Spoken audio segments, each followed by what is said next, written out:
Hello, my snarky loves. Thank you for listening to my podcast. I sincerely appreciate that so much. Okay, today we have a good one. Not that I would ever start off saying, today we're going to have a horrible podcast that I put zero effort into. No, that would never happen because I would never do that. Okay, we've got a Dear Snarky letter that is about another adult child wanting to get their hands on the mama's purse, on the mama's wallet. Then my pet peeve is spring break. If you're thinking, who could have a beef with spring break? Well, just wait. And like a little news, pop culture, whatever. Why the hate for Meghan Markle? Why do so many people hate this woman? Let's discuss. And then I have a snarky confession from the Snarky Confessional.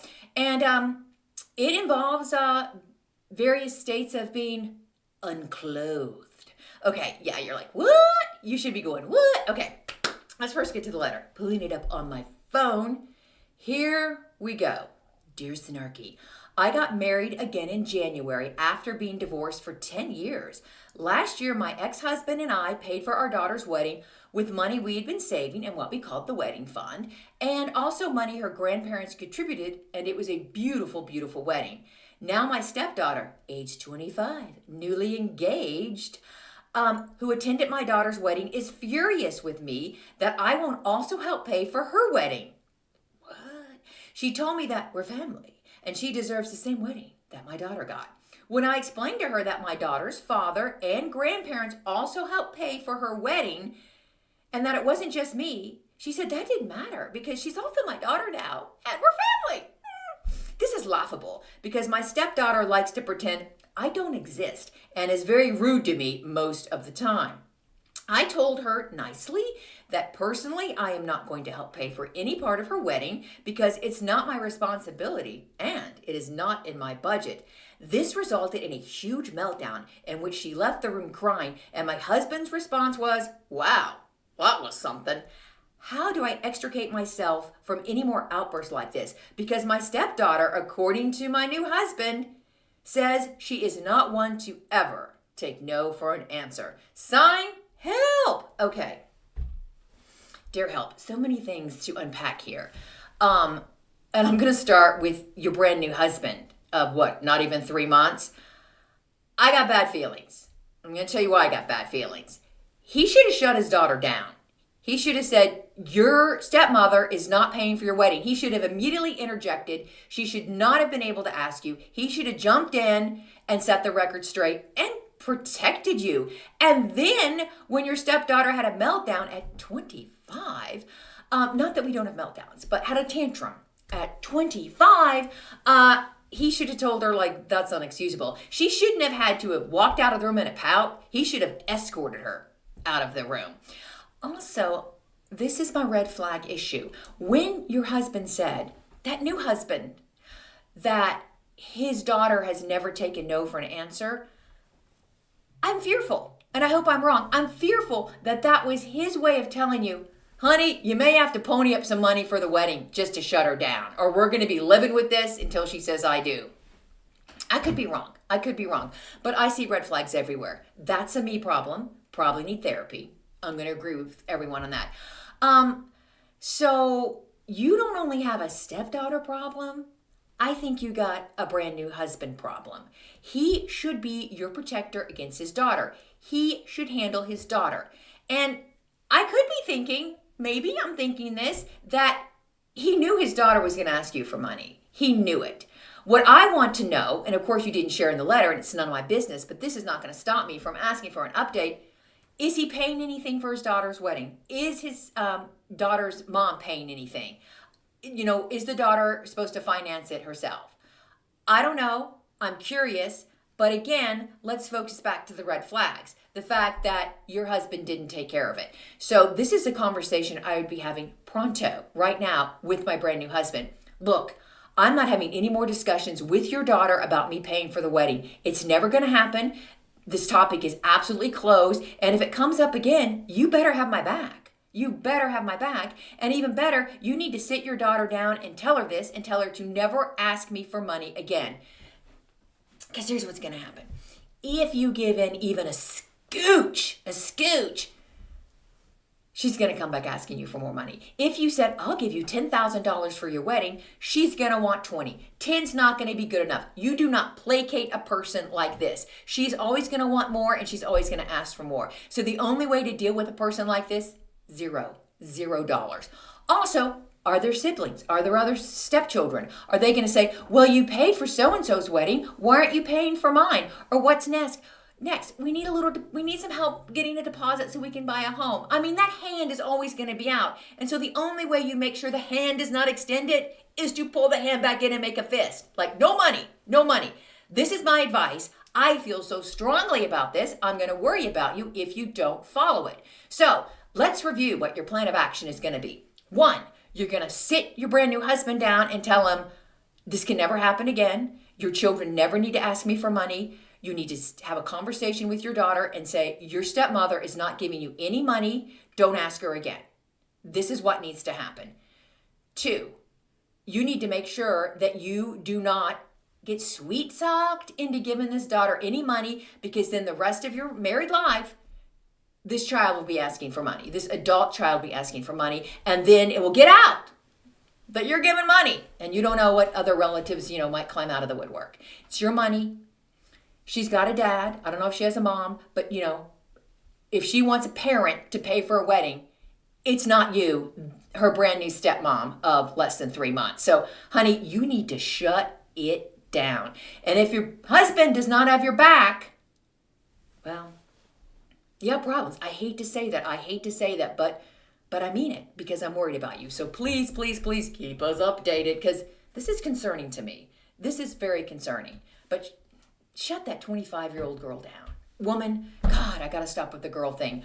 Shut her down and keep us updated. Okay, now let's move on to my peeve, my beef, my gripe. Y'all, I've got a beef with spring break. And if you're like, why? You're even crazier than you were last week. This is because spring break in my neck of the woods where I live in the Midwest, it's like a big freaking deal. It's like no one can stay home. It's like if you stay home, it's your secret shame.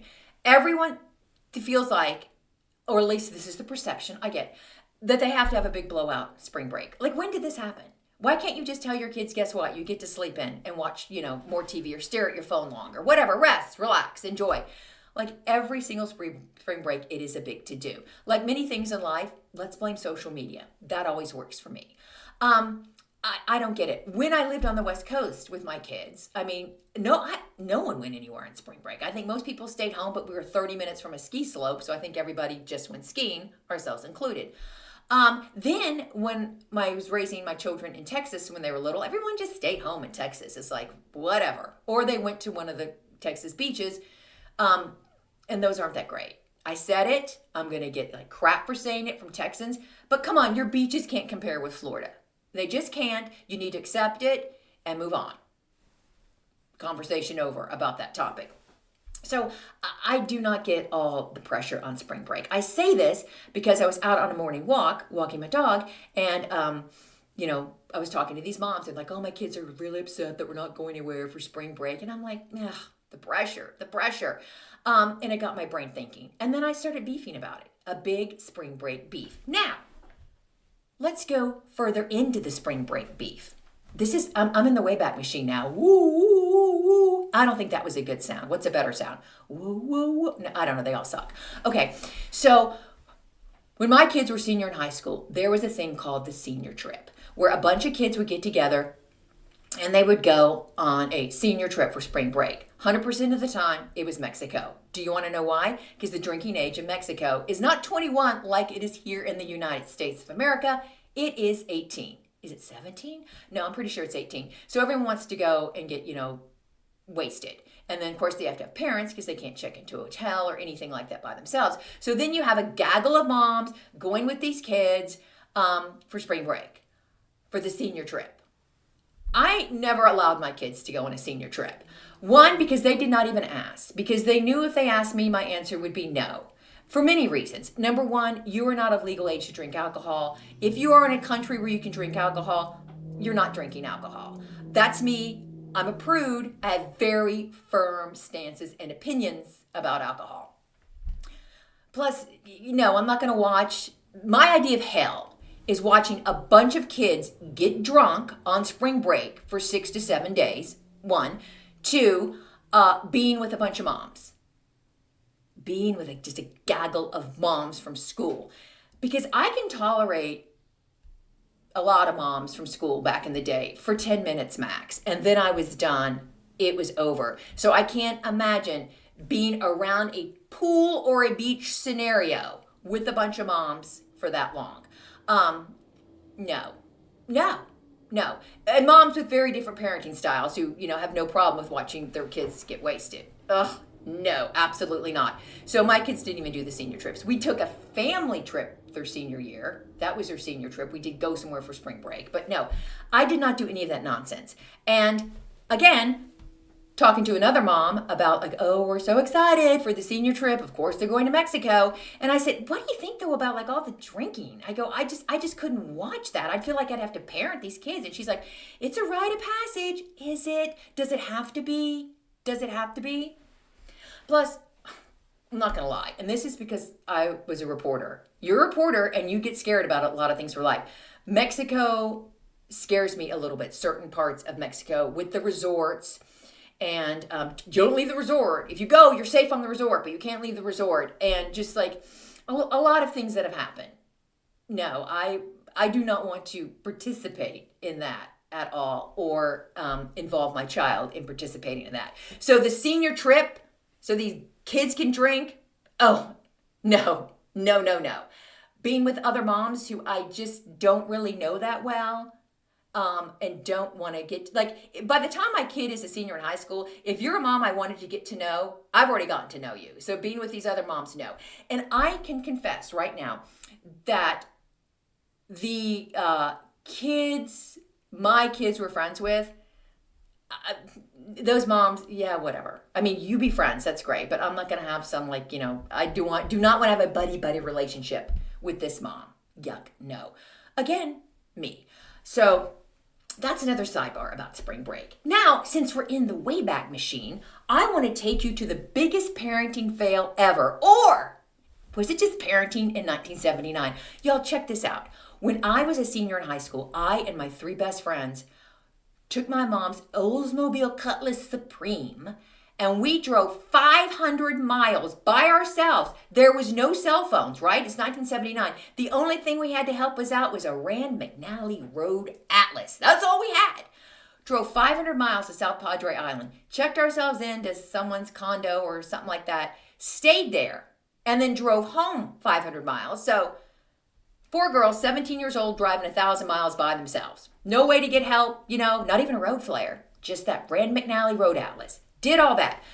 No one called their mom except me because it was my mom's car. And when we arrived in South Padre, I called her collect to tell her that we made it okay. And then she called everyone else's parents. So you are not talking to a parent for 7 days. You're driving 1,000 miles there and back. It was great. We had a great time. It was very well-mannered fun. We were not like a wild group of girls at all. And everything turned out fine. No car problems, no nothing. It might have helped that out of the 4 of us, 3 of these girls went on to attend Ivy universities or public Ivies, like schools that are really hard to get into. You had to be really smart. So that's 3 out of 4. One person did not attend an Ivy League or a public Ivy, and I'm going to let you guess, conjecture, wild guess about who that person was. Yeah, you're correct. So I just want you to think about doing that today. Can you imagine sending your 17-year-old and 3 friends in your car to drive 1,000 miles, 500 there and back, and not hear from them for 7 days? No way to contact them. I guess maybe there was a hotel phone if there was a family emergency or something, and you're just like, la-di-da-di-da-di-da as a parent. Oh my God. If you did that today, I don't know, would CPS be called, Child Protective Services? It's crazy to me. Absolutely crazy. Years later when I had kids and I realized how nuts that was, I'd be like, Mom, what were you thinking? She goes, you were 4 very mature young ladies and I didn't worry about you a bit. Ah, the blessed ignorance of parenting in 1979. Can you imagine? can you imagine? Okay, we're out of the Wayback Machine. We're here in the present. But that still blows my mind. When I think about spring break, I think about that. And I'm like, oh my God. Okay, I'm done with my peeve about spring break. But now let's move on to pop news. Hot topic. Why does everyone hate Meghan Markle? Why? I know that her show with Love Meghan, if that's what it's called, is getting a lot of views, but I'm going to conjecture that probably half of the people watching are hate watching because the comments are just like, my hair stands up. I'm like, so much hatred for someone you don't even know that has never done anything to you personally. I don't get it. When Meghan Markle got married to Prince Harry, I was like all excited. Like, she's an American and, you know, she's going to just inject some like new, like just power and just, you know, energy into the royal family. I watched the wedding. I didn't watch it live, but, you know, watched clips of the wedding. Her dress, I was like, eh. But, you know, beautiful young woman, accomplished. This is amazing. Then, of course, they left the royal family, came to America. The prince wrote that book. Maybe looking back, he's thinking, I shouldn't have written that book. They did the Oprah interview. Shocking. And then people just started hating them. They're like, well, she broke up, you know, the royal family. Okay, it takes two. Okay, Meghan wasn't the only one saying, let's go to Santa Barbara. Okay, so the whole how she broke up the royal family, I'm going to say no on that. I think the prince, the actual member of the royal family, had some responsibility for that also.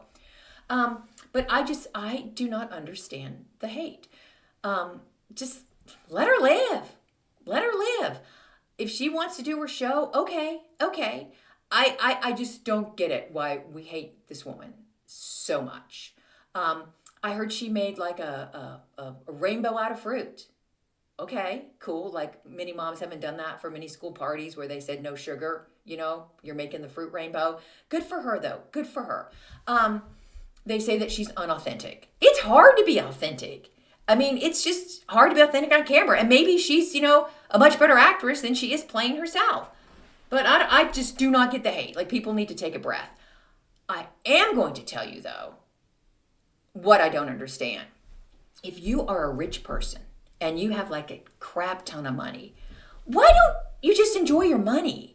Just enjoy being rich. If I had a bunch of money, oh my God, your life is so much easier. Just think, if you had a lot of money, how much space that would free up in your brain. You wouldn't have to worry about money at all. I think that takes up half my brain. It's unbelievable. So why do you feel like you have to go out there and, you know, do a show or get adulation or hate from strangers? I do not understand that. I mean, to think that she never has to have a discussion with her husband like I have to have, probably, I'm going to say monthly. We need to get rid of some of these streaming services. I'm like, oh, dear God, the streaming service he wants to get rid of costs like not even $10 a month. I go, like, that's going to be a big dent in anyone's budget, saving $10 a month? I mean, come on. It's just so stupid. But I have to hear stuff like this. We need to get rid of streaming services. To not have to hear that ever again would be a gift from God. I mean, they never have to have these discussions at all. It would be fabulous. So this is the main thing I don't understand. I don't understand the hate, but two, I don't understand rich people just not being rich and enjoying being rich. Like, why do they have to do this other stuff? Why do they need that love from other people? What are they trying to prove? Just be rich, Meghan. Just be rich. Raise your kids in beautiful Santa Barbara. Do that. I don't know why she wants to put herself out there for all these slings and arrows. I know she's getting money from Netflix. I know they had a Netflix deal, but, you know, I don't get it. Someone explain it to me, because I don't understand that. All I know, if I had buckets of money, honey, I'd just be enjoying that money and never having to hear, we need to cut down on our streaming services. We have too many streaming services. Yeah, that would be a blessing. Okay, now I want to go to my Snarky Confession. This confession, we are going to have to hop back in the Wayback Machine because it takes place in the early 80s. Okay, here's the deal. So it's the early 80s. I am in college. My husband goes to the University of Texas. Oh, not husband. He was my boyfriend, goes to the University of Texas. So I was in Austin visiting him, as one does. So it's really hot. And we want to go swimming. So we say, hey, let's go to Lake Austin. You know, we can park the car, walk down there, whatever. I go, yay. But because it was the early 80s, preppy fashion was in. Let me paint my outfit that I know I had on. One, a huge hair bow, like a grown woman. I mean, I was like 21, 20 with a big freaking hair bow, with monogrammed hair bow. Also had a monogrammed purse, a monogrammed beach towel, and a monogrammed tote. And I can also let you know that I was probably wearing Madras Bermuda shorts, preppy, and probably some pink polo shirt. I can guarantee you this was most likely my outfit or something like that. So I'm like, yeah, let's go. So we park and we start walking. There's a couple different trails. He goes, oh, I think it's this trail. We start walking down the trail. I'm like, dear God, are we ever going to get there? I can't even see the beach. Finally, we see water. We're like, yay! So we keep on walking till we get to, the beachy part. And what in front of our wondering eyes disappear? Many naked people. Yes, it was a nude beach. It was a nude beach. And I'm there in all my monogram glory. I don't even know where to look. At first, I'm like looking up. I'm looking at clouds. Like, what do you look at? I mean, because you're uncomfortable. I mean, you don't want to be like someone think you're like a perv or something. You just kind of don't want to look. Like, where do I look? And first we were both stunned. And then my husband starts chuckling, then boyfriend. And I'm like, oh my God. He's like, yeah, we stumbled on a nude beach. I'm like, did you know? He's like, of course I didn't know. There were like 4 different trails. We took the wrong one. And then this, not elderly, but I'm going to say older man comes up to us and goes, I bet so. Looks like you didn't know it was a nude beach. At 2021, okay, I lived a very sheltered life, had never seen, but I think a lot of girls my age had never seen, most of us at 2021 had never seen a older man naked, okay? It wasn't good. Let me tell you, when this naked man approached us and got close to us, I was rethinking my life choices. I was looking at that and going, oh, do I really want that? It was frightening. And he's like, oh, but stay, we're a friendly bunch. And I'm like, oh, hell no, we're not staying. And I'm also going to say, and I'm all for body positivity, 100%. Most of the people at this nude beach, 100% needed their clothing on. But yay that they were fancy free and loving it, because I could never do that. Like, there's not a point in my life where I would ever could do that. And I respect people that can. But it was something, people. So after this guy walks away, my husband and I both had our stuff, and we're like, we gotta go. Because more people started coming up to us, like a welcoming committee that we were there at their nude beach. Very kind, very friendly, but it was a no. It was a no for us, and it will always be a no for me. Don't want to speak for my husband. It was hysterical. When we get back to the car, we are laughing so hard, we are crying. Me and all my monogram glory. And just to this day, I probably think about that once a month. I will turn to my husband and say, remember when you took me to that nude beach? And he's like, I didn't take you there. We took the wrong trail. I'm like, okay. But yeah, that was my one and only experience at a nude beach. And I would never go back. Just not even the nudity. It's like the bug bites, on sensitive areas. It's the sunscreen issue. Oh my God, the sunscreen issue. I mean, that's dangerous. You wouldn't want to get sunburned. Just, the creepy crawlers, the sand. No, it does not look like a good time for anyone. So I'm going to say that and feel very confident about saying that. So there's my confession. And it makes me uncomfortable just telling you that, and it makes me feel bad. I should have more body positivity, but it was something.